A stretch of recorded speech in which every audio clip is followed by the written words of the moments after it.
Welcome back to Whiskey and War Stories.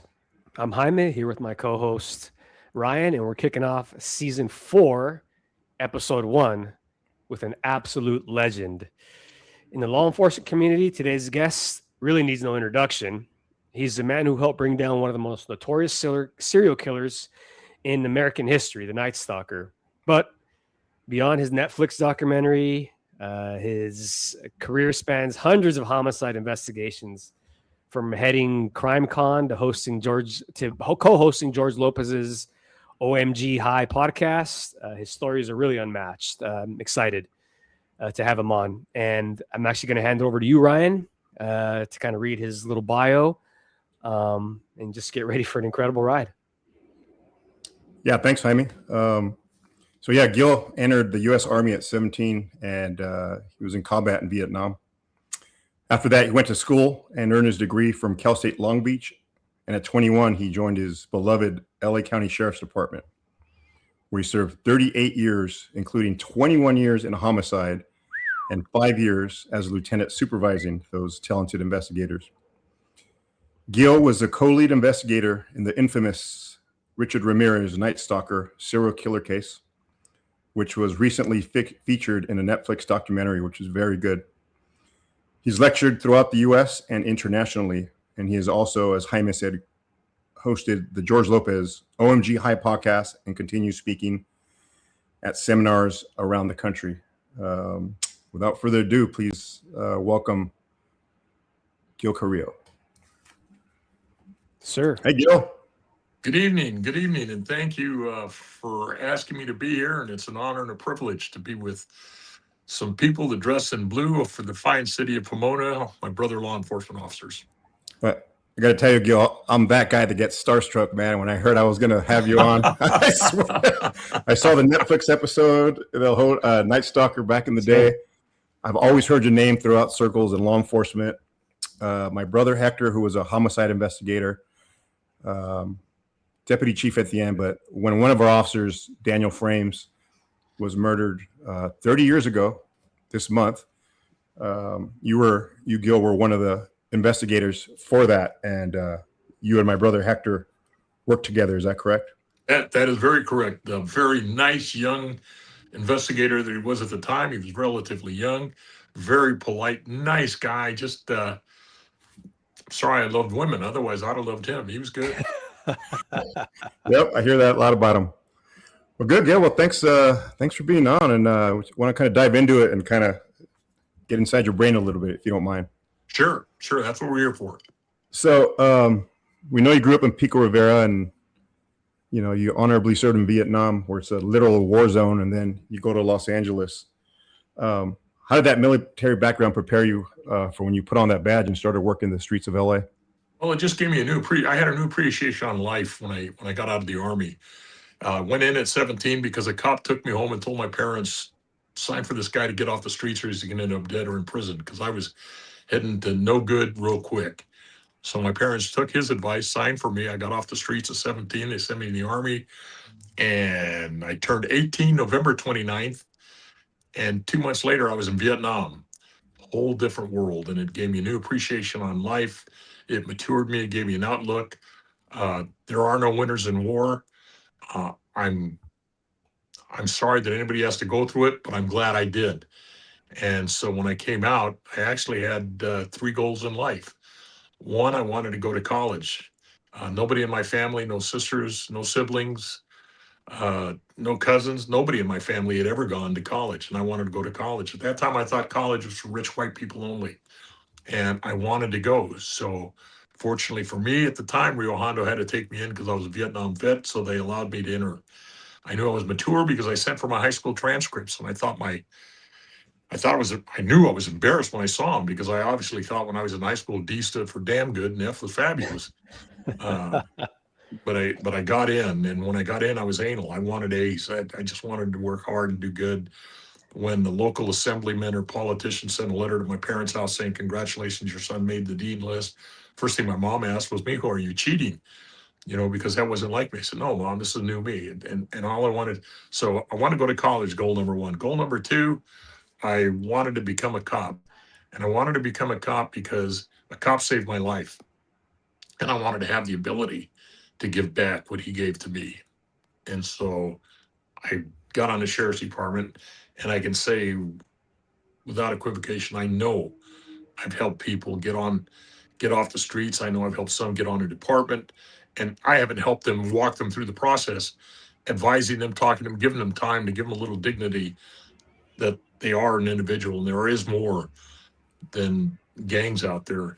So that worked. And my third goal is one that is never too popular, and that's when I was in Vietnam, I got a Dear John. And I Mm. wanted to come back and hook up with my ex-girlfriend, the one that dumped me when I was over there like a bad habit, because I was over there and she was over here and it wasn't working out.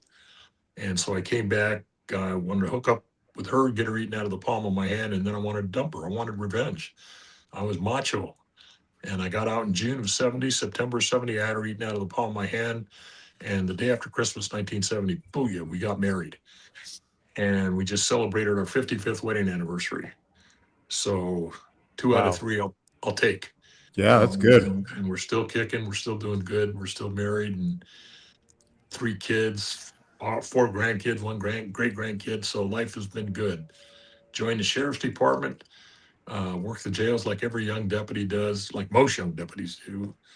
Ended up going to patrol, and then shortly after I got to patrol, they pulled me in to work the gangs because I had an inkling towards gangs. I could relate. Then I got out of them because I didn't like it the way they were working it. They were working uniform gangs. I said, this is senseless. You can't talk to guys like this. Mhm. And I went back just to being a TO or regular patrol deputy. And then they invited me back, and I told them why I got out in the first place. They needed a plainclothes unit. And they said, that's where we want to start. We want you to lead it. So we started the plainclothes gang unit. And because of the work I did in gangs, I was asked, they started a new unit, which is known, started out with 12 members of OSA, Operation Safe Streets. Now, I don't know how many they've got. They've got them in almost all the stations now, and they concentrate on gangs. I did that. And because of the work I did in gangs, my dream was to go to Homicide Bureau. And I Mm. got called up. They said, hey, how about coming up and working gang homicides for us? And so that was March 23rd, 1981. And I was able to transfer up to Homicide Bureau, and no turning back since then. It was the greatest job I ever had. Gil, Kills. sorry, Ryan, what about homicide just seemed to appeal to you? I mean, That's exactly what I was going to ask. that's a certain niche in law enforcement that not everybody can Because do. there's so many cool gigs in the sheriff's department. Such a big, why homicide specifically? Yep. Because I had a trainee. I had a brand new trainee. We were out there with 3 o'clock car, and gunshot victim, go to the gunshot victim, and he's dead. And it was at a T intersection. The suspect had obviously come up alongside him, and shot right inside the car. And he was going to shoot inside the car, but the guy inside the car shot him and left him. And he just wouldn't turn on a red light. He was in the T. Light was red and he wouldn't turn right. And so the guy in the car behind him walked up, kicked in his door, and the guy inside the car just pulled out a gun and shot him. The light turned green, then he left. Well, it's a whodunit murder, daylight murder, whodunit. And I went up, brand new. This is how old it was, brand new concept, yellow tape. They put crime scene tape up for the first time. We had login sheets so you'd sign in and sign out. And the watch commander, and I won't mention his name right now, he may still be alive. He really didn't like me, and I really didn't care for him that much at that time. Now I don't really care, but he didn't care for me. And so he comes out as a watch commander, and he's going to go inside I said, excuse me, Lieutenant, we have this new login sheet along with the crime scene tape here. You want to log in? He said, let me remind you, your position as deputy and mine as watch commander. I do what I want. I'm the boss. You're not. You're a deputy. And he walked right in. And he said, they ain't saying nothing. He walked in. And then a gentleman by the name of Barrett Fitzgerald, who was a sergeant at Homicide Bureau, stellar, tall man, guy got to be about 6'5". And he comes up and he says, hello, young man. Barrett Fitzgerald, Sheriff's Homicide. Stuck his hand on. I said, good afternoon, sir. He said, no, I didn't say sir. Call me Fitz. I said, okay, sir. Yeah, I said, call me Fitz. I said, okay, Fitz. And he really made me feel good. And he says, okay, so tell me, what's going on? How'd you get this call? Just tell me all about it. And he said, hold that thought. who is that over there in my crime scene? I said, that's a watch commander. He said, what's he doing? And he said, well, he just told me he can do whatever he wants. He's a watch commander. We're going to sign the log sheet. And we're going to stay on this side of the tape. He said, okay. He said, hold that thought. I'll be back. And he walked up to the watch commander and he said, good afternoon, Lieutenant. Sergeant Fitzgerald. He didn't say call me Fitz, didn't say Barrett. He said, Sergeant Fitzgerald. And he says, how you doing, Sergeant? And he says, do you mind me asking you what you're doing here? And he said, well, I was just looking at the crime scene, checking the body, make sure everything's okay. He said, well, do me a favor. How about getting the other side of the tape and check it from out there? And the lieutenant turned red, turned around, stomped out of the crime scene, got in his car and took off. And I left home I got off at 11 o'clock. I come back the next day for a 3 o'clock car. And the same 2 homicide investigators, Jack Fuglin and Barrett Fitzgerald, are still working there in their same clothes. They've been going all night. And I said, man, these guys get to do what they want. They're hardworking. They're not afraid of work. And they ended up solving this unsolved case. And they told the watch commander to get out of their ass. This was his crime scene. And nobody's going to mess up my crime scene. And that's what made me, that's what I wanted. When I grow up, that's what I want to do. And I just set my goals. I didn't want anything else other than work homicide. And that was creme de la creme. Nothing but the best, at least when I was young, until they got me. But I mean, when I was young, creme de la creme went to homicide. It was difficult to get in there. It took an average, still today, minimal 15 years to get up there. And I had 9.5 years on when they called me up. So, and I never looked back. And my first TO was one of my best friends, a guy we're going to salute tonight, Don Garcia. Yeah, we were going to salute him at the end, but I think now's a perfect time. Can you tell us about him? We're going to do our dedication today to Gil's friend. Go ahead, Gil. Well, let me take a sip before we start this so I don't get a lump in my throat. Don Garcia was my first training officer when I got there. Well, he got me a week after I got there. But he broke me in. He taught me how to relax, taught me how to do things, and then just started teaching me along the way without being a teacher. This is what we got to do. This is what, and he was just good. He was good. He was friendly. He was sharp. And he was wild. And he got me doing things that I never would have done. I joined the All Police Professional Rodeo Association with him to go out and wrestle steers in a rodeo for money, for buckles. And I'm saying, what the hell am I doing out here? This ain't for me, but he got me doing it. We go out and we had one car. We had a company car between the two of us. And he got to take the car home. I was always using my car and everything. Finally, I asked him, I said, at some point in time, I mean, I've been there about 5-6 months with him already.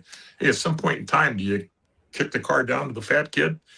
And he says, I was waiting for you to say something. I just want to see if you had the intestinal fortitude to speak up. Yeah, car's yours, take it home. And so things turned out, we got a little closer. I went through his divorces. When he got married a second time, I was asked to be his best man. And he actually helped me at one time during my marriage, talked me into keeping things straight, and my kids he says, you have an awful lot of love for your children. When I went through a divorce, the biggest mistake I made was leaving my children, and now I've got problems. So now he talked me into working things out, and things continued to flow. Wow. He got remarried and he was getting remarried and asked me to be the best man. So I agreed. I'm the best man at his second marriage now. And standing right next to him was his true best friend at the time, was his ex-wife, the first one he divorced, Lynn. She was a cool gal. And they still remained friends, even though they had their differences. They couldn't stay married, but they could remain best friends. She was right there with him. Then a couple of years into the marriage, his second wife, her name was Susan, called me up. She says, I need you to do me a favor. I said, what? She says, I need you to talk to Don. He's talking divorce. And he talked to you and helped you. Time for you to take him out to lunch. And I said, okay. So I took him out to lunch. We went out to eat. The first thing he told me, because we weren't partners anymore. This is now 1986. He said, we're not partners anymore. He said, but I can tell you, I know why you bring me out to lunch. You're going to try and talk me into staying at home and, cut the divorce out. And he said, Gil, you just got to know when to fish or cut bait. It's time to cut bait. There ain't no saving this marriage. I'm getting a divorce. It's all good. And he says, but thanks for trying, but we're good. Don't you worry about it. Okay, so he goes. About 3 or 4 years later, he decides, you know what, it's time to re-hook up. comes back and says, Gil, I need you to be my best man. He says, I want you really bad. He says, because you are the best man. But he says, I don't know. I'm a little reluctant. Last time we didn't have too much luck. I said, oh, come on, Don. 2 out of 3 can't be my fault. And he says, all right. I became his best man, and he married another Susan. And they were married for 25 years. He just passed away a few years ago. So he was good. My best friend. I shed tears when he cried. I have a pillow made that was made with a shirt that he used to wear. Susan had it made for me. She just recently gave me his helmet. Susan and I are best friends. We're good friends today. She helps me out with our homicide luncheons that we have every month. I talk to her all the time. And I told her I was going to mention his name today and thank him for everything, from his drunk calls from New York to everyday calls here. He's a great man. I love him and I miss him. So to Don Garcia. Don Garcia. Salute. Cheers, Don. And thank you for everything. Yeah. Cheers. Salute. Rest in peace. Rest in peace. He's resting in peace, but I'm sure he's finding stuff to do in between times. He was a character. For sure. So, got a question for you, Gil.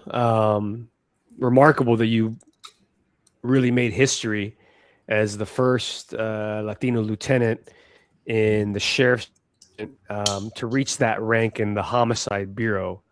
And your career spanned 38 years, I believe you said? 38 years. 38 years. So close to 40 years, approximately 40 years working for the sheriff's department. What was the culture like in the department back then? And how hard did you have to fight to take a seat at the table, especially in a prestigious unit like Homicide? You know, at the time, I really didn't think of that. When going through this department when I was young, I don't know, maybe other people's would see things. At one time, I got called from a reporter because I used to play Santa Claus. I was a Santa Claus in parades and in functions and did a lot of stuff. And so a news reporter called me up and he said, what do you think about, I'm doing a report on Santas of color. And I told him, I said, no, adults think of color. Kids don't think of color. Kids see Santa Claus. They don't see what color he is. So that's something made up in your minds, not mine. Taking that to the sheriff's department, I didn't see a separation between color. They just, I don't know. I know a lot of Hispanics that just didn't want to work, didn't like death, didn't like the bodies, didn't like any of that stuff. Right. And they didn't want to do it. And it really, I tell everybody that wants to do it, it's not a job, it's a lifestyle. And you have to have all things combined. I have to have a family that is supportive of me and allowed me to do it. You have to have friends that support you and just a good mixture of everything. And it was working for a good department. I never thought once about being the first Hispanic lieutenant. I knew when I went up there, they sent me up there to gang. They didn't have enough Hispanics up there, which was shame on the department. And it caused a problem with me when I got my first. Don spoke Spanish, but his Spanish was the worst. And they were paying him for it. It was the most atrocious stuff I'd ever heard. And one time when I was still on training, there was a dead female inside, and there was a witness that got there that was her cousin or sister, I don't know if she was related to her. And so he said, okay, I'm going to have to explain her. We're going to take her down to Amani Station. We'll take a picture of her and we'll do a little interview for her. And then her husband got there and he's excited. Hey, where are you taking my wife? What's going on? And Don sits there and tells her in Spanish, in his finest Spanish ever, that not to worry, we're going to take her back to the station, take a photo and do an interview with her. That's what he thought he was telling her. And now the guy wants to beat the shit out of Don. So I just told the guy, calm down. I'll explain. I said, Don, let me explain to the guy. Because what Don had just told him, you want to take your wife down to the station. We are going to have sexual intercourse with her. And that's the easiest way I can clean it up. And take photos of it. And then talk to her.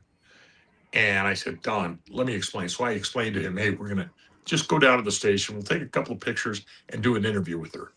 And that's it. So Don let me speak Spanish the rest of the time we were together. So there weren't that many Spanish speakers, but they got all the Spanish speakers on one team, on this gang team, because Mexican gangs were heavy. Then there was a time where I was going to get a new partner. They wanted me to break in a new guy. And well, he was coming to the team, but the captain there would not let me work with him because he said, I don't want two Mexicans working together. I want them separate so they can have more Spanish speakers out in the field. And I tried to explain to him, you don't understand. And what most people don't really understand, when you have two investigators going on an interview, in which they did, they always had two investigators. So you have two investigators going on, and only one of them speaks Spanish and doing a Spanish speaking interview. Well, the other guy sits there with his thumb in his colon because he doesn't understand. Then you have to Right. break the train of thought from the guy that's being interviewed to explain to this guy what he just said, then try and translate what his question is back over here. And it's really tough to do Right. to keep continuity going. But if you put two Anglos in on an Anglo interview, they're both listening, they're both understanding, they can listen, they can interpret, then they can ask questions individually. So I tried to tell them, listen, let us work together as one.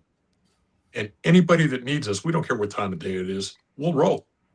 They need help. They need help. They'll get two of us instead of just one. And that way, it's less work on me, or it's less work on him having to work with an Anglo partner where you got to break it up.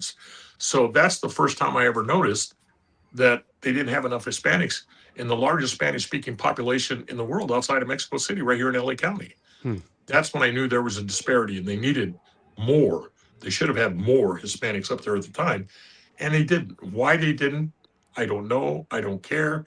It's none of my business then. Now it's time for me to make lieutenant. And I started looking at things. I'm saying, shit, I may be the first lieutenant, maybe first person above the rank of sergeant to ever work Sheriff's Homicide Bureau. And as it turns Wow. out, I was. And so it was something that I'll never forget. I was happy, proud of it, but it wasn't because I was proud to be Mexican or Hispanic or whatever you want to call me. I was proud to be a lieutenant up there, and I was just proud that I was the one chosen, and it'll go down forever. There had never been one before me up there doing that stuff, so I was happy. Wow, that's amazing. So before you were out, before the Richard Ramirez case, before Daniel Fraembs, before a dozen other homicides that you've investigated through your career, certainly in the hundreds, what was the most valuable lesson that you would say that you learned working the street? You can't learn in the academy, that you're not going to learn in the learning domain or textbook. Like, what's the most important lesson you learned on the streets? There's two things that you've got to be. I don't care if you're a cop, a husband, a boyfriend, a girlfriend, homicide investigator. Two things that you have to have: the ability to understand and the ability to listen. Mm-hmm. And if you have those things, it makes it much easier to communicate with people. You have to have the understanding that Richard Ramirez is the most vile individual I ever interviewed. But I had to have the understanding that everything he did for a reason. I don't condone what he did, but he did. He was a sexual deviant. So I understand that gave him his orgasm. That gave him his sexual vitality. That gave him purpose. Do I condone it? Absolutely not. And therefore, if I understand it, but I don't get, at least there's a reason why, it allows me to talk to him. So when I talk to Richard Ramirez, I talk to him just as if I'm talking to you right now. He called me Gil and I called him Rich. He called my partner Mr. Salerno. And I finally hit, I said, hey, what's up? You're calling him Mr. Salerno? You call me Gil? What's up? And he says, yeah, but that's Mr. Salerno. I said, what'd you think? He was 7 foot tall, hovered? I said, he puts his pants on just like you and I, one leg at a time, Rich. And he says, yeah, but that's Mr. Salerno. Richard was well read. And he says, I got an ego that'll fill this room. I can tell you anything about serial killers from the time the Romans fed the Christians to the lions to the modern day serial killer. He was well read. Wasn't well educated, but he was well read. And he knew that my partner Salerno had worked on the Hillside Strangler. So I understood, and therefore we got along, and therefore I talked to him just like that, and we did it. The second thing, most important thing to accomplish anything you want in life, not only in police work, is the ability to listen. And you've got two ears up there, and you need to concentrate on what somebody else is saying, because If they're asking you a question, and especially cops, when they're a suspect's talking to him, and you know he's lying to you, you're already, most cops are sitting there thinking, okay, I got him now. As soon as he said this, I'm going to drop the hammer on him. Oh, yeah, yeah. But we got your girlfriend in there right now. So they're not thinking about what he's saying. They're thinking about what he has in his head and what the Right. response is going to be. They anticipate the response before it is. You as a captain, you as a lieutenant, when you got some cop in front of you that has stepped on his toes, you already know what the right answers are, and you're waiting for him to dig himself a bigger hole. And you're prepared to respond to his, you're really not doing yourself any good. You got to listen to everything he says. And when I do that, when I go into an interview room, I'd take my notebook in there and get the regular horse, your name, your address, where do you live, how old are you, date of birth, all the general stuff you got to give. And I get my pen and I put it right in between my notebook and then push it away from me. Let him know that, number one, it's okay to lie to me because I'm not writing stuff down now. But what I'm Right. really doing is just listening intently. I watch his mouth, I watch everything he's doing and just absorb it. And then go back and regurgitate. Okay, if I'm Wow. correct, this is what you told me, and regurgitate everything he said. And once you start talking, and he finds out, hey, this guy's not bad. Okay, we're going to go over this now. Now I open up my notebook. Now we start writing, Mm-hmm. and so it's a little different. But you have to have the ability to listen and the ability to understand. If you can do that, you can get anything you want, even from your kids. I don't care who it is. You tell your kids, don't eat that cookie. The cookies are for later on for dessert. And then you realize, oh, two of them are gone. And if you go in there, I told you not to eat, then you get loud. You told them you're pointing. They're going to climb up. They're not going to say anything. They're going to be scared. But if you sit there and say, huh, the cookie monster came in, he got him. Oh, well, I hope you liked them. It's all right. There'll be more cookies made. I know you did it. It's okay. And once they think it's okay, then they'll open up and talk to you, tell you why they did things. So it worked with everybody. Wow. That's golden, Gil. That's something I want to play. I literally want to play this clip not only for our trainees but our new supervisors. Like you said, Sure. sometimes stop talking, just listen. That's all you got to Excellent do. point. That's the toughest thing to do in this job. It's true. Gil, so I'm chomping at the bit to ask you about the Night Stalker. I remember being a kid and growing up in a Hispanic household. They would say he's a devil, he's a demonio, and I forgot where I heard, but someone, maybe it was a juror, they would say that. Oh, geez, there you go. When they would speak to him, they felt literally an evil presence. Did you feel something like that in your conversations with him? No. Okay. Matter of fact, one of the biggest questions I get asked is the first time you went in to meet him, talk to him, were you nervous? Were you upset? Because you knew he was a devil worshiper, and now he's killed these people and he's a tough guy. Were you afraid? I said, no, not at all. Because just like a professional football player, a quarterback, Manning, Monday through Saturday, this guy's a friend, a father, a brother, a husband, an uncle, and he goes drinking with his buddies after practice. Come Sunday morning, he straps on that helmet, and there is nothing in his mind other than that game and what he's got to do. He's running through everything through his mind, totally focused. So when I knew I was going on the other side of that door, there was nobody in there other than another human being. That's all he was. He's just human. And I had to totally focus on what my job was. And my job was to try and get him to talk to me. That's what I focused on. I didn't care about anything else. I didn't care about his devil worship, how many people he's killed, how many kids he hurt. I didn't care. I got a job to do, get it done. Everything else is gone. And that's how it works. So I never would. I've said it publicly, so I'll tell you, there was a point in time for a millisecond, I was scared. And that was only after, whenever I do interviews, I like to play with people's anxiety level. So I go in there and ask you all the pertinent questions, and your anxiety level is flat. It's okay. Okay, I want to talk to you about Saturday. And all of a sudden, you can see the tension coming up. What is he going to ask me about Saturday? And so I'll go with questions, getting closer and closer to a hot topic to see his anxiety level go up. And then I'll ask him questions to bring him back down. So now I know what kind of questions I can ask him to keep him going and keep him mellow. And so I was hitting Richard and I was taking him on a ride, and I had him up and I was talking about his sister, and I was talking Mm. about the relationship between his dad and his sister, and he had his head on the.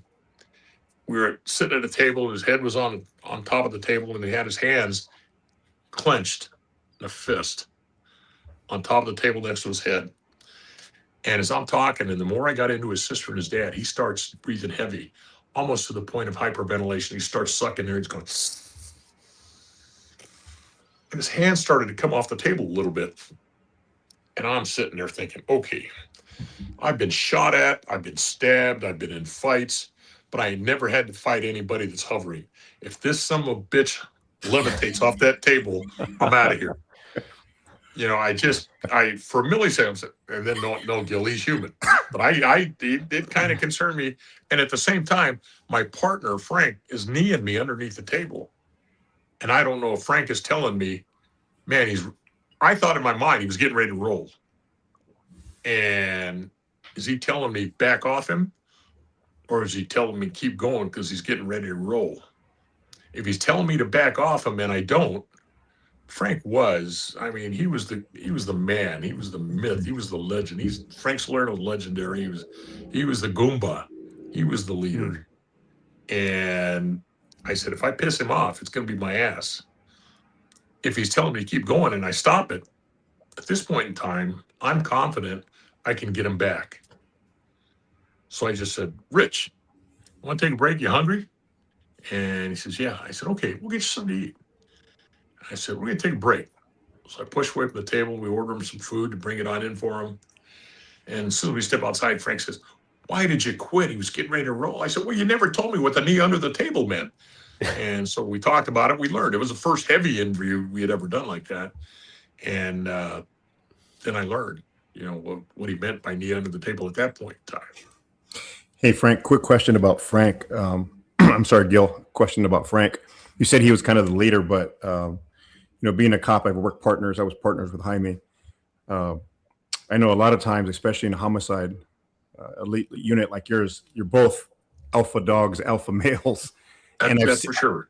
I've seen sometimes partners work better when one is the alpha male and one's just a really good partner. How did you make it work with Frank and specifically the Night Stalker case? People were really surprised that Frank and I were able to work together because we were both alpha.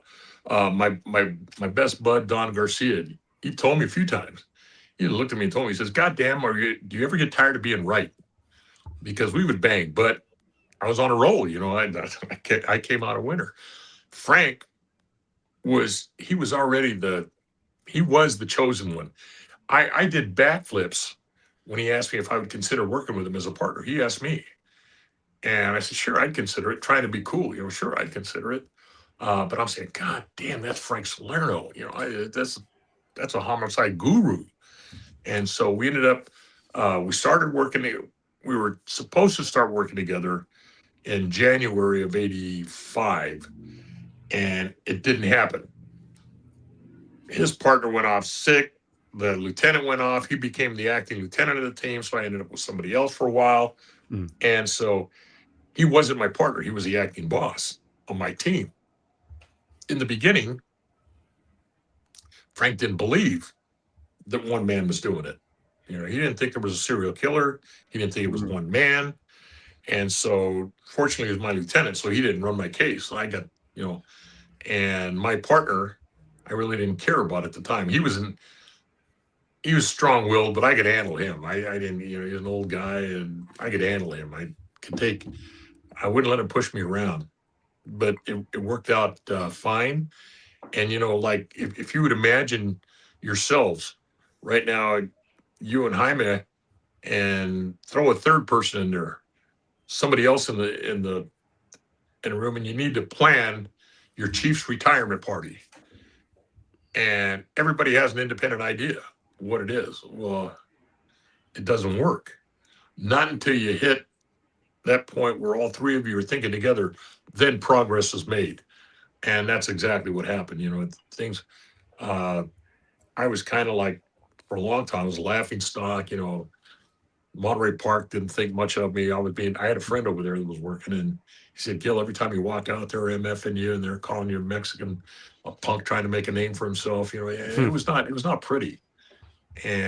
But I also had some good friends like Don Garcia, who sat with me one night in a motorhome as we're listening to a surveillance go on.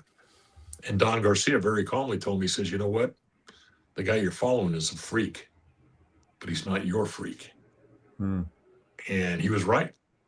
He was absolutely right. Yeah. 100%. So at that time, I had two guys, and then you guys had Gunther. Yep. You had Gunther. Great investigator. Yeah. His dad was a great investigator. Alias D. Don't let me get Charles Manson. He worked on Charles Manson. Charles He was Manson. a Oh, wow, legend small up there. world. Charlie Gunther was a man that walked around with short sleeve shirts folded up, wingtip shoes with taps on them, and he'd have either chewing tobacco or a cigarette. And he'd come up, young man, and he was a legend. Wow. But when I got there, after I got the Homicide Bureau, shortly after that, he went to the Unsolved crew. So he took off his beeper, he took off his gun and badge at 2:00. He had got there at 6, 2:00, he's done for the day. Good night. And he's gone. Didn't want to do police work anymore. He called me up Saturday before Easter Sunday, the night before Easter Sunday.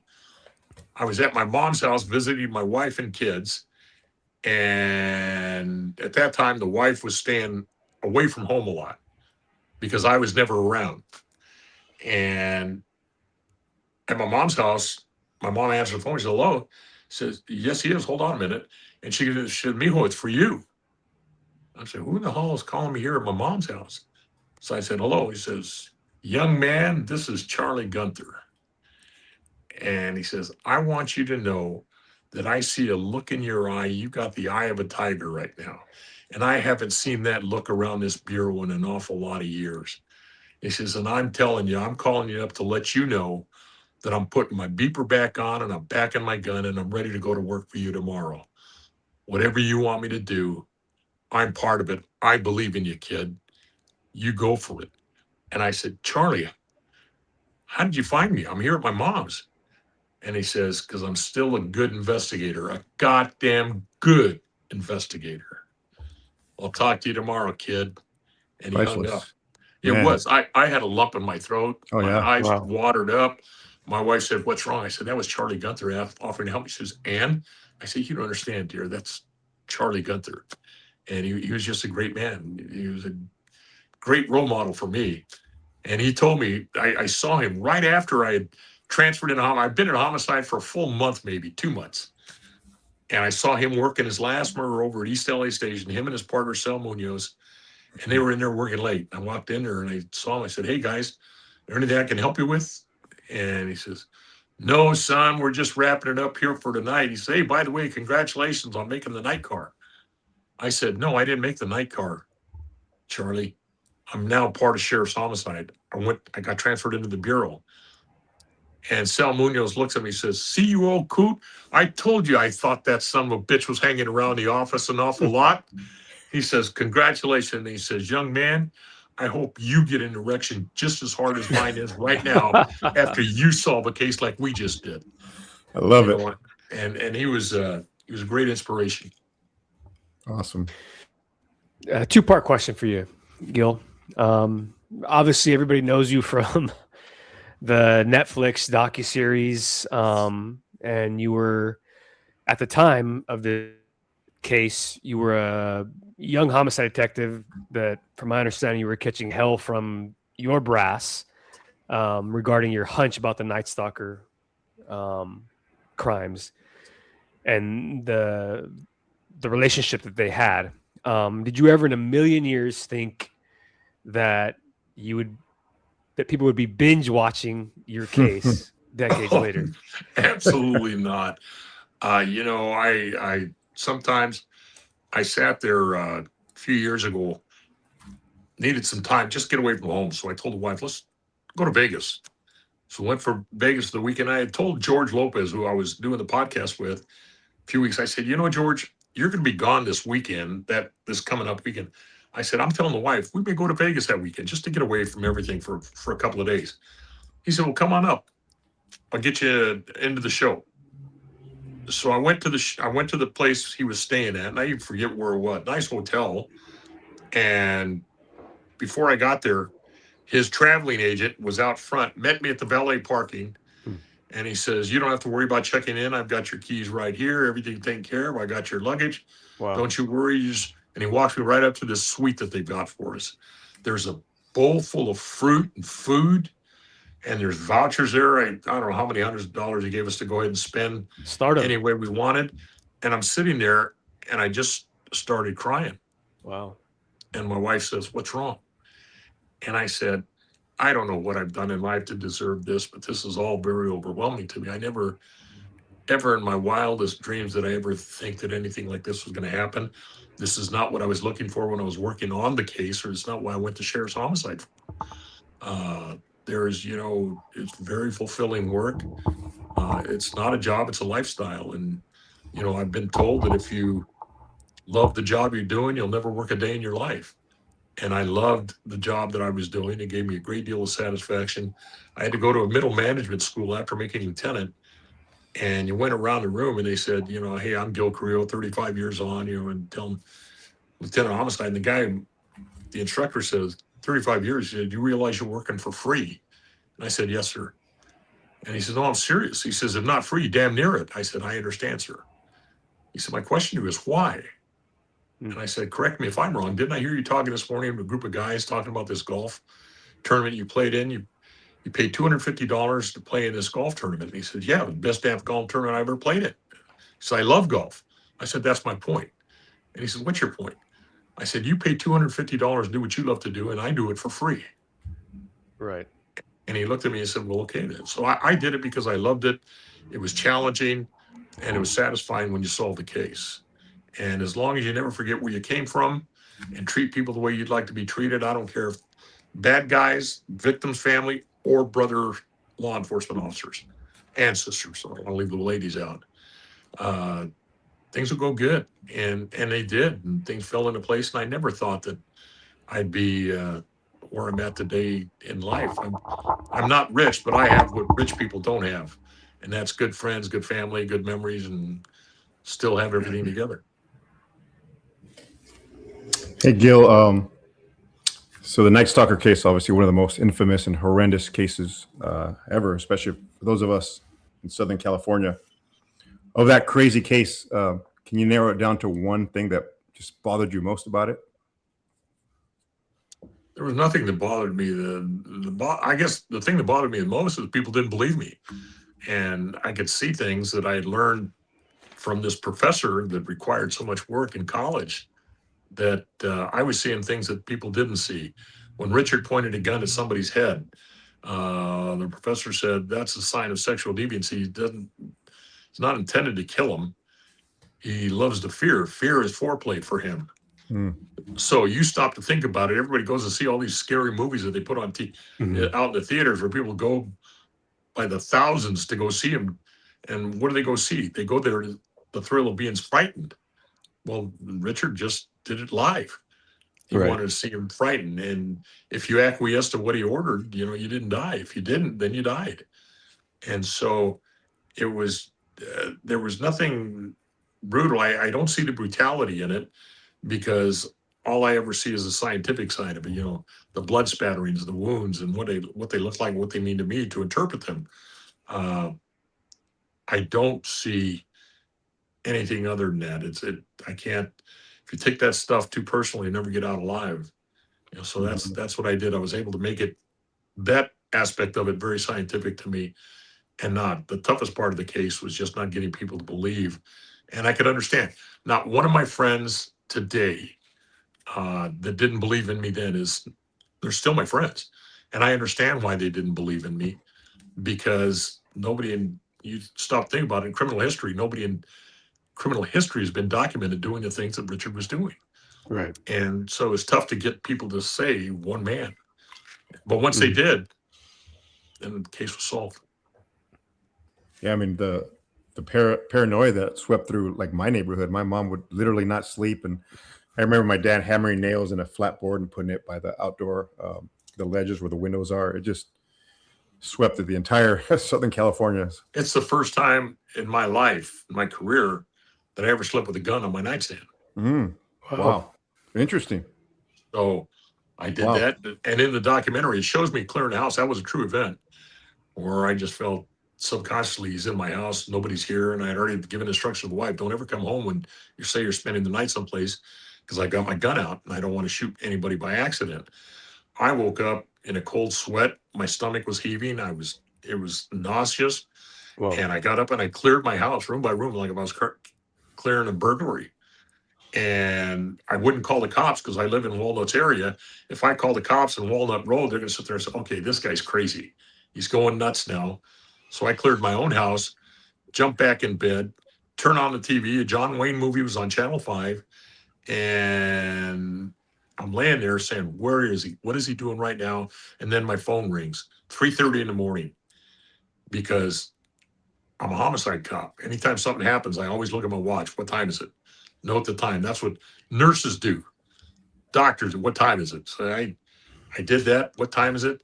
Phone ring. I'm about dumped in my bed. They tell me call up Linda Arthur, who was a deputy friend of mine. Her husband had been killed June 1st, as her husband was murdered, and she worked a crime lab. And we used to double date together. And good friend, she called me up. They said, call her up at home. I called her up and says, the lady across the street from me has just been raped. And I think it's part of what you're working, because she had been out on some of the stalker cases. And so it was really just tough doing this stuff and seeing this stuff and having to deal with people. Monterey Park really didn't like Gil Carrillo at the time. They were afraid Big Brother was coming in and going to take over. And it was tough. When we finally, on the 21st of September, he was arrested August 31st. 21st of September, we had a big party at El Cholo restaurant in downtown over on Western in LA. And the owners of the place gave us 60 tickets. Damn. And they closed down the place. Anybody we wanted to invite, 60 dinners, drinks, food, everything was on the house. They had napkins made up, matchbooks made up. It was really something special. And I told Frank on the way down there, I said, you had me for about 2 more weeks, and then I'd have gone bonkers. I was going batshit. I was slow. Wow. Well, I'm glad you said that. Talked about kind of the professional toll it took, but did it take? Was there a personal toll that it took? Because I'm certain that you dedicated countless hours to this. Was there any adverse effect personally? Home life, anything like that? At home life, yeah, there was an adverse effect. Channel 4 took us out to dinner, and we went out to dinner. We went to I think it was, I don't remember, it was Johnny Carson or Arsenio Hall. They took us out. We were guests there. Just no stage, just to watch the show. And then we went out to dinner. And I wasn't drinking at all. And my wife was drinking then. Now I don't stop drinking, and she doesn't drink. But I wasn't drinking. I didn't want to blame anything in my life on a bottle. So I just stopped. I wouldn't drink it. Well, her and Laurel Erickson were drinking. And pretty soon, my wife starts crying. And she's copping out to Laurel that I'm a different person as a result of this case. And I'm not the same man that I was. And she thinks we're heading for divorce. And she's crying. And I said, we have to stop the madness. Number one, Pearl, keep our personal problems personal. Laurel, I better not hear homicide investigator headed for divorce, film at 11. I said, that was said here. It's not going anyplace. Waiter. At that time, I can tell you, I was drinking Guedville Gold. I said, Guedville Gold on the rocks, and don't let the ice hit the bottom of the glass. Keep them coming for a while. And so we did. It took its toll. And it really wasn't until the Night Stalker documentary dropped and I watched it. And see, when I was going through a Night Stalker case, I divided things. Okay, you're in charge of the house and the kids. My job is to catch killer. It worked like that. It was fine. after the documentary dropped, first thing I did was apologize, asked her for forgiveness. Wow. I apologized to her because I had factored in the workload, but I never factored in the fear factor. And she was frightened to death. She didn't know. And I was never here. I was never around. And I remember one day she called me up. She told me she had caught my 13-year-old daughter crying in the bedroom at my mom's house. I said, what was she crying about? And she said she just wanted her dad back home. And I said, okay, I got to go. And I hung up the phone and I started cussing. I was so angry. I was torn emotionally because of what my daughter was going through, but torn. I was angry because why is my wife telling me this? I've got enough pressure on me already. I don't need this extra pressure. And when it was all said and done, I apologized because it was me that dropped the ball by not giving enough time, and we couldn't give enough time at the time. That made any sense. There was just my captain is quoted in the paper. Good thing he's dead because he'd have been in violation of federal law. We were working 16. He said he's quoted as saying 16, 18 hours a day, 7 days a week. So that doesn't leave much time for rest. And I had a radio on at my bedside 24/7. If I'm in bed, I'm there. I'd get just a little bit of sleep, not much. July 7th, the day that I told you I cleared my house, then they called Linda's house and her neighbor had been raped. So I call home about 7 in the morning. I told my wife, I said, hey, let's go out to breakfast. She says, Gil, the kids are asleep. And I said, okay, so wake them up. You're down your parents' house. Ask your parents if they want to go out to breakfast. So everybody agreed, okay, we're going to meet. We're going to go to breakfast. I take them all to breakfast. We get done. We're back at her house, at her mom's place at 10 in the morning. And I tell her, I said, okay, wake me up in an hour. I got to meet Frank at noon. Frank and I had already decided we're meeting at noon. We need some rest. And I didn't wake him up to go to meet me at Linda's because Linda was my dear friend. Right. And in case this is a dry run, I don't know what she's going through psychologically because she had just lost her husband. So I'll go by myself. So I get out there now. I said, let me sleep for an hour. She said, Gil, you can't keep going like this. You're going to kill yourself. And I snapped and I just said, I just asked you to wake me up. If you can't do it, I'll call the office right now. They'll wake me up. And didn't have to. They got me on the beeper and they said, you got another one. Go back to Monterey Park. I had one shoe off. I hadn't even taken off my second shoe yet. Put that shoe back on and took off again. There was just no rest. It was terrible. All right, kudos to your wife for sticking through all that, man. That sounds tough. God bless her. That's the only reason we're going to 55. You know, it's all her. She's the glue that's kept the family together. Yeah, no, kudos to her for sure. Well, it's also amazing that we've all worked in the profession for a lot of years, not as many as you, Gil, but it's amazing to work 38 years, almost 40 years in law enforcement, and further that you worked in homicide, a very demanding unit, on call, and to have maintained a marriage. And I'm sure there's rough waters that you had to navigate, as most of us do during the course of our career, but for you to come out at the end of it and still be married to the same woman after all those years is remarkable. Two things. Anybody who says they've slept like a baby has never had a child. Yeah. Number two, anybody who says marriage is easy has never been married. So I once listened to a priest say, and he says, why are you listening to me? But I'll tell you what a perfect marriage is. A perfect marriage is two imperfect people meeting and getting married, living imperfect lives, but understanding enough to keep them together to make it last. So I guess what he's saying, I don't need to be married to say it, but that's about what it is. But I'm about as close to perfect as they come, I guess. I agree. I'm still starstruck. Hey, Gil, I want to bring it a little closer home to Pomona PD. So thank you. I reached out to Gil. One of our officers, Daniel Fraembs, as I mentioned, was killed 30 years ago, and I was put in charge of putting on this memorial ceremony. And Danny Kono was probably listening. Great guy. Reminds me a lot of Gil. They're great friends.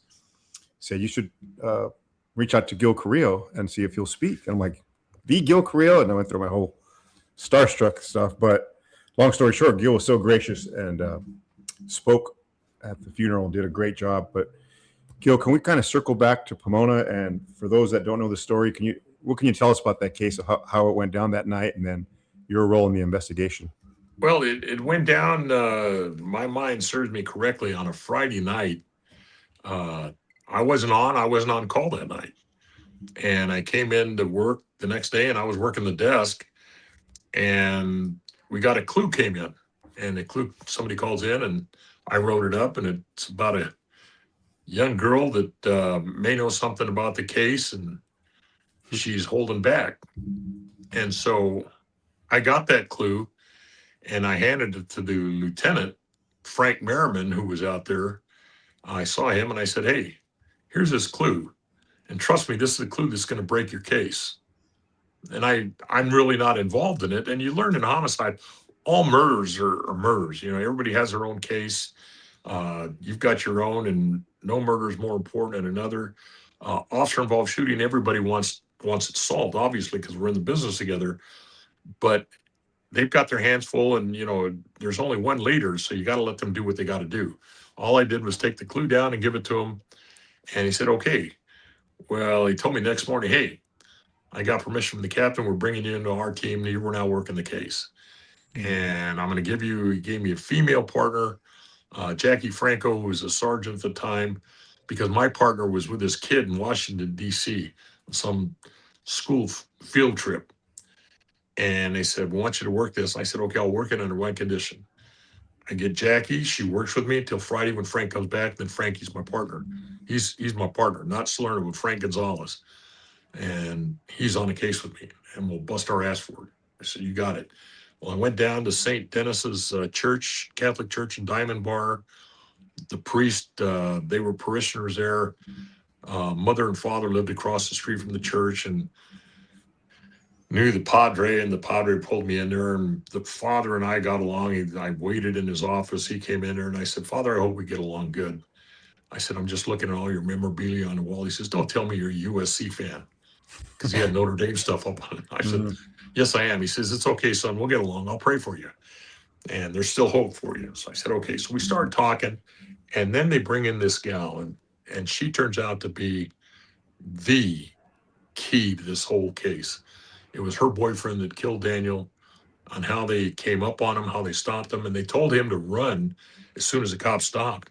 Run. He didn't want to run. He wanted to stay there. And then he kind of, he got the first. Daniel got the first guy and put him on the hood of the radio car, and the suspect was chipping on a little bit, and he just told him, "Sit down." And so now they get up, and when he gets up, he uses the girlfriend as a shield, kind of like, "I'm loving her." He's hanging over her. Well, Daniel can't see behind her back, and he's pulling out a gun. And as soon as he gets it out, then he shoots Daniel, and then he runs. And the first thing he said was, they ran. He says, "You didn't see nothing. You better forget about this." And, "I don't know what you're talking about. I ain't seen nothing." So she ain't talking. And I understand the guy suspect, he went and he hid, and he was found later on, and she got away. So now they bring her into the church, and I'm talking to her. And this gal is good as gold. I know she's telling the truth. I know everything's going well. My boss, Frank Merriman, was a team leader, but the captain is going through Frank. "Hey, what's Gil up to?" Because we went there at 9 a.m. It's now like noon. And the sheriff knows what's going on because it's an officer involved. A lot of publicity. We want this solved. I want to get you guys on it. And so they call me up, "What's going on?" I said, "Okay, here's what's going on. She's giving me a story. It's copping out to everything. This is the right guy. We're on the right story, but I'm still working her. We need more time. But what I do need, I want you to Downey. There's an Embassy Suites in Downey. Get me 3 rooms at the Embassy Suites." And he says, "3 rooms? Why?" I said, "3 rooms at the Embassy Suites, and we'll see you down there later." And then they let me work. They never bothered me again till I said, "Once I get down there, I'll call you up." So when I got out of the phone call with him, I go back out. The priest comes in, "Gil, she's running away." So I had to go get her, bring her back in, sat her down, talk to her, told her what was going on, got to move. When I got to Embassy Suites about 5 or 6 o'clock that afternoon, the lieutenant was waiting for me. He says, okay, get him checked in, sit down. You ain't going no place till you tell me what's going on. Told him everything we had. He's very happy. Let the sheriff know everything's going good. We put him up. Those people took good advantage of the Los Angeles County residents' taxpayer money because they started ordering room service, all the movies you could get. And Merriman came up to me and said, okay, we got to stop this shit. We're spending way too much money on this, on these people. You're going to have to rein them in and tell them to stop. I said, hey, Frank, I'll tell you what, let's get them out of there. We'll put them in a Motel 6. We ain't going to give them shit. He said, what? I said, put them in a Motel 6. If we can't spend money on a dead cop, how much is a dead cop worth? And if you can't spend the money, well, then just put them in a Motel 6 and be done with it. And he said, don't start pulling that shit on me, Frank. I said, well, don't you start pulling money shit on me. Either want me or you don't. If you don't want me, I'll get out. Do what you got to do with them. And he said, okay, just reel them in a little bit. I said, okay, I'll get them to stop. And she was a witness from hell. It was probably the most stressful thing I've ever been through, dealing with her and her dad. Her dad thought he was the goose that laid the golden egg.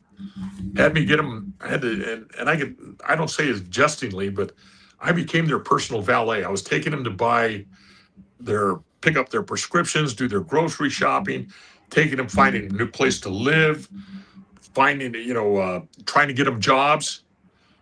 And I got called from Knott's Berry Farm. They were going to hire him out there. He filled out the application. He couldn't fill it out because he was illiterate. His wife had to fill it out for him. And the guy that was his, when you have somebody not co-sign your reference, one of his references was Sherman Block. Oh, wow. Sherman Block didn't know who this guy was. This is shit that he just put in there. And I said, okay, just tell him we'll get him another job. Don't worry about that. And so when I dropped him off after finding, he wanted to live in a place that was no discrimination, good schools, and no gangs. So we found a nice place out in Santa Clarita Valley. Good schools, no gangs, nice place. We got him there, and I came back and dropped him off. We had him in a place in Placencia at the time, and I wasn't out of there 5 minutes, and he's calling me up, and then I put on speakerphone. My partner could hear it. They're cussing me out like I was a stepchild. Just terrible. I was going to when he was done with me, Mark Fraembs was going to look like an angel. And I could hear the female in the background saying, yeah, and his wife's a bitch too, that dirty bitch. And they're just going off. It was truly a very stressful time. Come time to go to court, she ended up coming through because an officer from Pomona, I finally said, okay, now it's court time. Now she's yours. I'm done. And first day she testified, went well. But one of the reasons she agreed to is because we wouldn't disclose her name.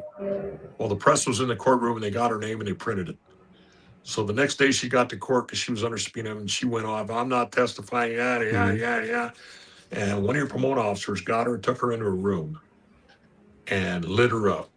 And he said things that I cannot repeat on here. And before you knew it, they were both crying. And she got up there and testified, came through. She called me up probably a couple of years later. She apologized to me for everything she had put me through. Her dad was now deceased. And she said, you told me once you'd get my tattoos taken care of. I said, I did. This is too late. I said, no, it's not. I told you I would, and I did. So I got a doctor, going to get her tattoos removed. And then he said, she can't. She's pregnant. So we had to cancel the tattoo, got her. She ended up, last time I talked to her, last time I saw her at a real job, she had a counselor's job up in Irwindale, someplace up there off of Pomona, I think. And we went out to lunch, talked to her. She was doing well. And that was the last time I saw her, talk to her. That was Johanna, right? Yeah. I remember. Yeah, I didn't want to mention her name, but she was something else. And then once she rolled and realized the writing on the wall, I really went off because the priest called me up one night, and it may have been, no, it had to be sooner than that. He called me up. I was still working on the case, and he says, I need to talk to you. He says, the father was in here and says, you're using him. You've been lying to him. You're using the family and you're using nothing. You don't care about them. All you're doing is using them to your own advantage to make yourself look good. And I said, oh, Father, this is not something we can talk about over the phone. This has to be first in person, face to face, you and I. And I said, I'll be in your office at 9 o'clock tomorrow morning. This is the priest telling you this. Yes. And Oh, wow. I went down, I saw the priest the next day. And before we sat down, he said, before you sit down, he says, let me tell you something. I owe you an apology. I called up you after speaking with the father. And when I talked to him, I was angry. Then I called you and I heard the despair in your voice.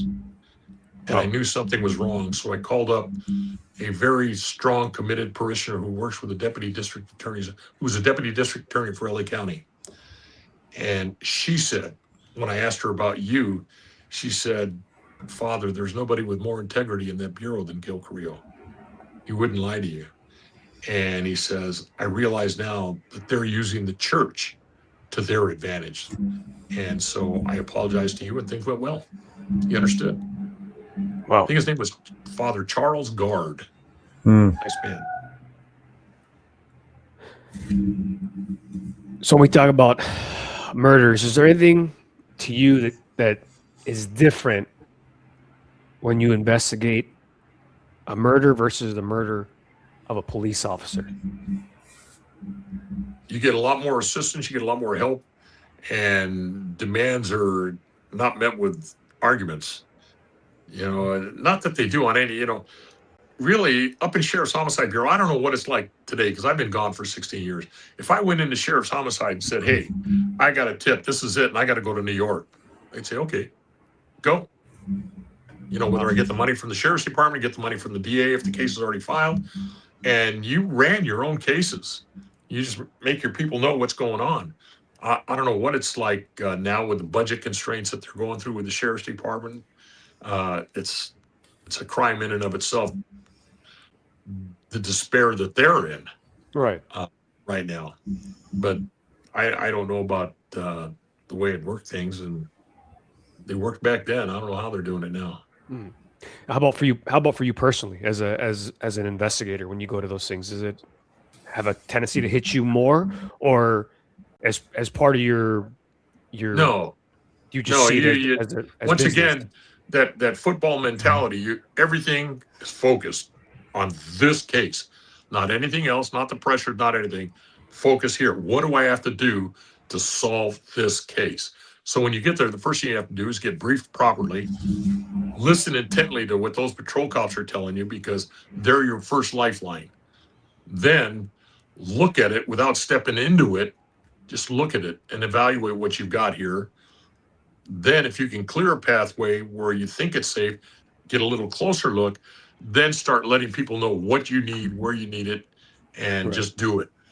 I did a officer involved shooting for Gardena Police Department, and an officer had been wounded, and they had taken him away, and they had all kinds of cops there.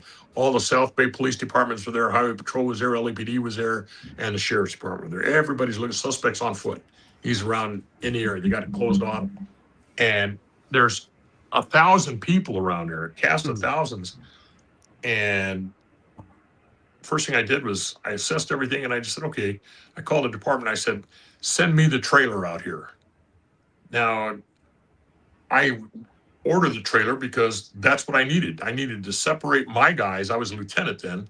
I needed to separate my guys so they have a quiet place to work where they can talk, they can make phone calls, they can do logistical things that have to be done without being bothered by all the rest of this circus that's going on the outside. And so I did it.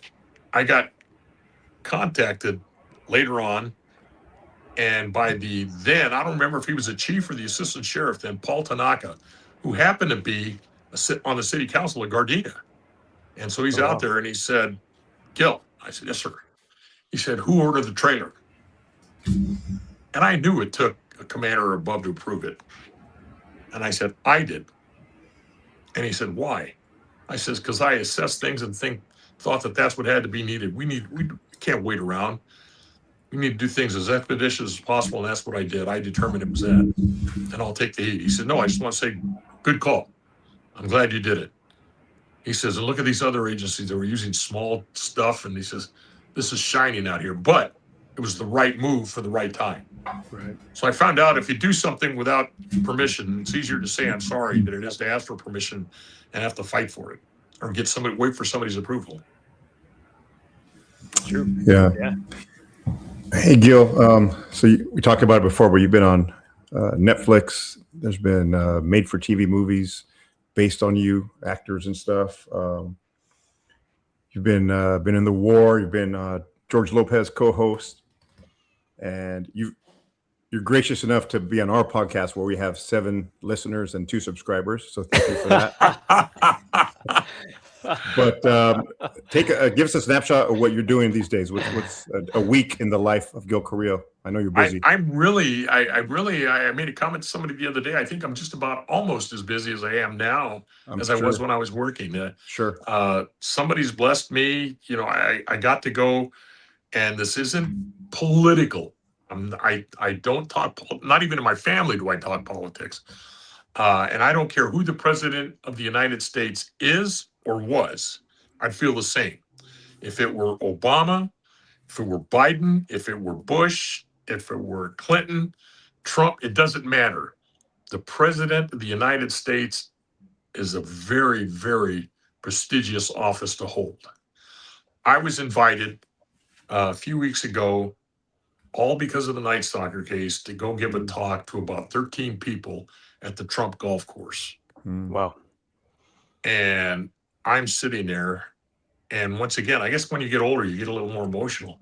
As everything was being explained to me, tears started rolling down my eyes. And she said, what's wrong? I said, the chair that I'm sitting in is like a chair for the king. And you've already told me this is the chair that Mr. Trump sits in when he's here. Wow. I said, and I'm sitting in his chair. These people are here at his golf. This is your inner circle of friends. And these are all very wealthy people up there. And I was up there just because they wanted to hear me talk. They wanted to enjoy dinner with me and hear me talk. They wanted to ask questions about the Night Stalker case.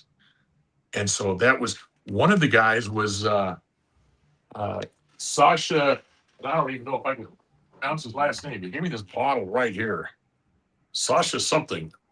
Sasha Boljevec or something. Played for the Lakers. He was a Laker on the Laker championship team. Played with Kobe Bryant. He left basketball, and once Kobe was not there, and he's in a wine business now with his brother and his father.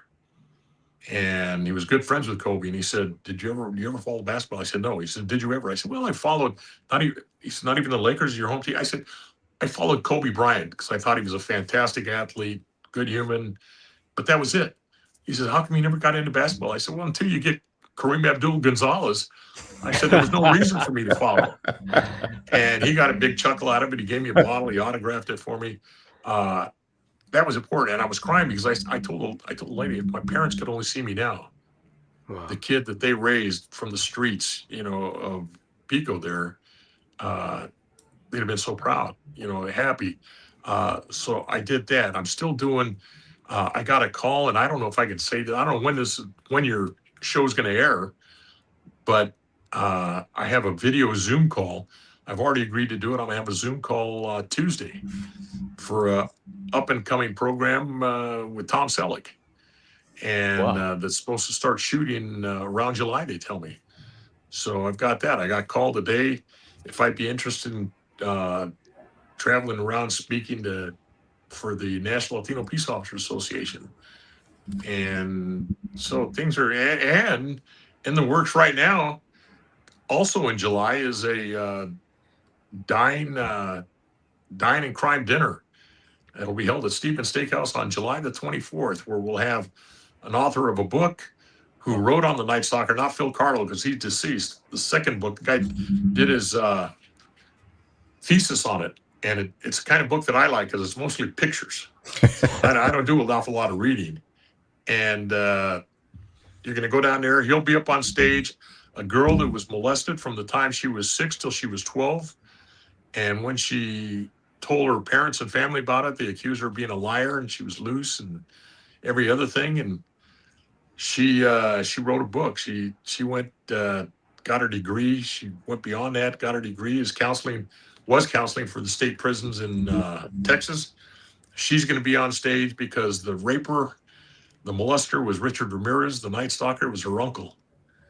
And she's going to be up there, and I'm going to be up there, and it's going to be go eat dinner and ask questions of the people that worked and had something to do with the Night Stalker case. So they're keeping me busy, and I still talk all over the place. And it's people want to listen. I'm willing to talk, and it doesn't really take a bunch, you know. And the guy was asking, "Is what are your speaking fees?" I said, "Well, when I travel, trust me, they pay me." I said, "But for local people to talk, I mean, this is still part of the brotherhood. You know, they're my friends. We're all doing this for the same reason. We want to put bad guys in jail and try to keep people safe. And if I can offer something that'll help them, well, then shame on me if I can't help them for free." Right. It's awesome, man. You're a good dude, Gil. Thank you. For sure. And on that, if what would you say to a rookie if you were sitting here sharing a glass of whiskey with him right now? What advice would you give him after almost 40-year career? Never forget where you came from. Mm. You're better than nobody else. And don't step into my crime scene. Touche. Touche, yeah. I'm going to remember that as a lieutenant. Yeah, don't step in no crime scenes, Jaime. Yeah. Keep your ass in the office. So, you know, Gil, we we all make mistakes through our career. I've made a dozen. I've made more than a dozen, as I'm sure the both of you have. If there was one thing that you could change or do different about your career, reflecting back on it, what would it be? Nothing. Mm. Absolutely nothing. You know, I retired as a lieutenant when the sheriff Baca made sheriff. He came in and he asked me right after he made it, he said, I was at Homicide Bureau. He said, "So you on the sergeant's list?" I said, "No, sir." He said, "Why not?" I said, I didn't take the exam." He said, "Why not?" I said, "Because you take the exam and pass, you had to transfer out of Homicide Bureau." I said, "Here, I don't have to punch a clock. Here, I don't have to worry about supervision problems. I don't have to worry about angry citizens. All I do is my job, and I love it, and I love the reward and feelings it gives me." He said, "Well, I wouldn't have made you transfer." I said, "You weren't the sheriff. There was a guy named Block before you, remember?" I said, "But now that I know that's your policy, you'll let me stay. I'll take the sergeant's exam." And so I wouldn't have waited so long. But I barring that, I wouldn't do anything. I love my career. I thought I'd go out as a captain. Things were going good. Somebody else got sick on the bureau up in Homicide Bureau, and that didn't happen. But I never left bitter. I I left at the top of my game. I'm happy. I love the job that I did. And I spent 26 out of my 38 years in the Homicide Bureau, 5 as a lieutenant, 21 as an investigator. And I lived vicariously through the guys that were working for me. And I let them know right away. You know, they were apprehensive when I went back. I said, "I know you're apprehensive because you think I know the business." And you're right, I do know the business. But if I learned anything in all these years in the business, I learned it from sitting on your side of the table. The last thing you need is a lieutenant up your ass telling you what to do. I said, "So that's not my job. My job is to listen to what you have to tell me about your murders, sign your overtime slips. Once a year, do an evaluation on you.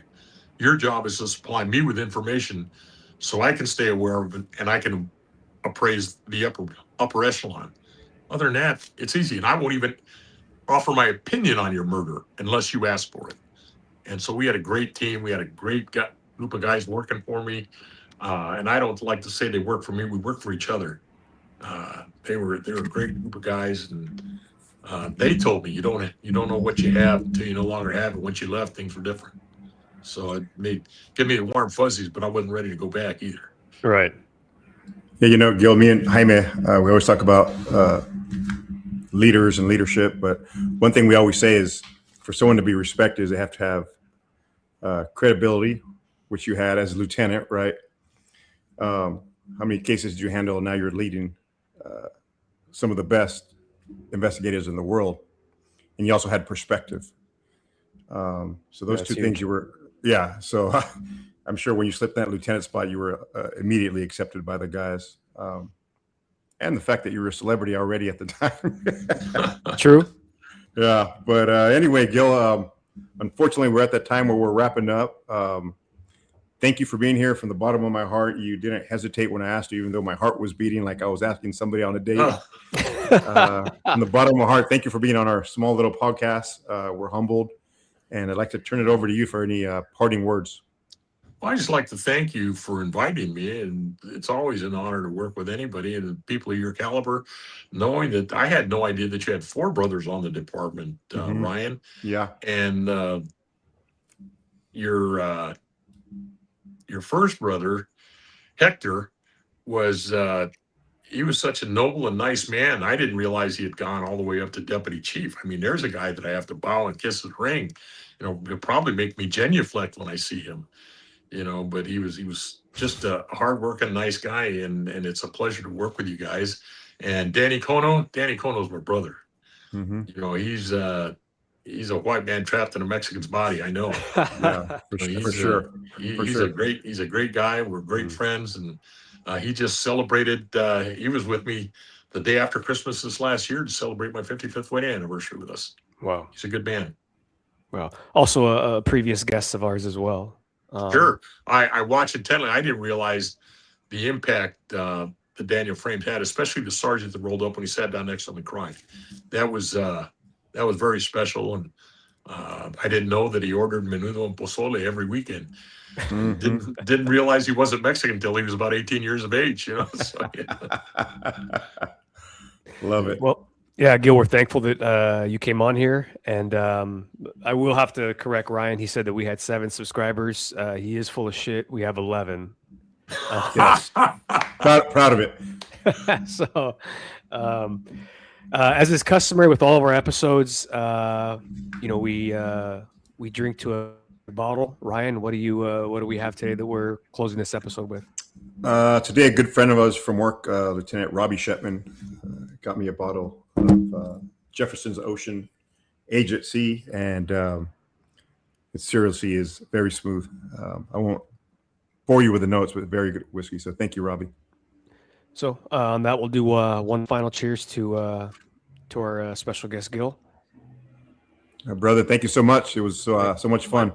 My pleasure. Thank you for having me, and again, good luck. And if there's anything I can ever do for you or law enforcement, please don't hesitate to reach out. Thank you. We appreciate it, Gil. Gives me purpose in life. Yes, absolutely. And on that note, ladies and gentlemen, this is season 4, episode 1, with our special guest, Gil Carrillo, and that'll conclude this episode. Thank you.